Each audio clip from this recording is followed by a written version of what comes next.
पनवेल महापालिका क्षेत्रात कोरोनाचे 3 संशयित रुग्ण आढळल्याने पालिका प्रशासनाने तातडीने पावले उचलली आहेत।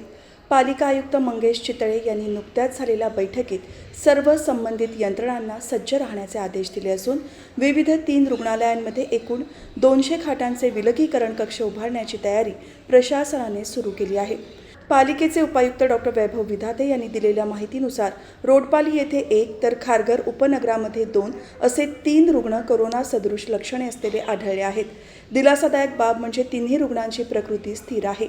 सध्या उपचार सुरू असलेल्या रुग्णांमध्ये रोडपाली येथील सेक्टर 17 मधील 59 वर्षीय महिला रुग्णांवर अपोलो रुग्णालयात उपचार सुरू आहेत। खारघरमधील सेक्टर 3 येथील 51 वर्षीय महिलेवर CBD येथील MGM रुग्णालयात उपचार सुरू आहेत। तिसरे रुग्ण खारघरमधील सेक्टर 14 येथील 74 वर्षीय पुरुष असून त्यांच्यावर अपोलो रुग्णालयात उपचार सुरू आहेत।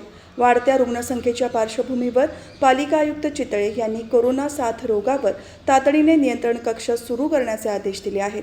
विलगीकरण कक्षाच्या तयारीबद्दल अधिक माहिती देताना खारघर येथील YMT वैद्यकीय महाविद्यालयाच्या निमिषा रुग्णालयात 100 खाटांचे कोरोना साथ रोग रुग्णांसाठी विलगीकरण कक्ष उभारण्यात येणार आहे।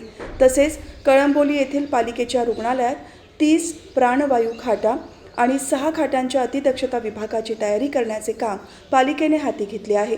यासोबतच पनवेल शहरातील नानासाहेब धर्माधिकारी उपजिल्हा रुग्णालयात 50 खाटा आणि कामोठे येथील MGM रुग्णालयामध्ये 50 खाटा कोरोना रुग्णांसाठी आरक्षित ठेवण्याबाबतच्या सूचना पालिका आयुक्तांनी बैठकीत दिल्या आहेत।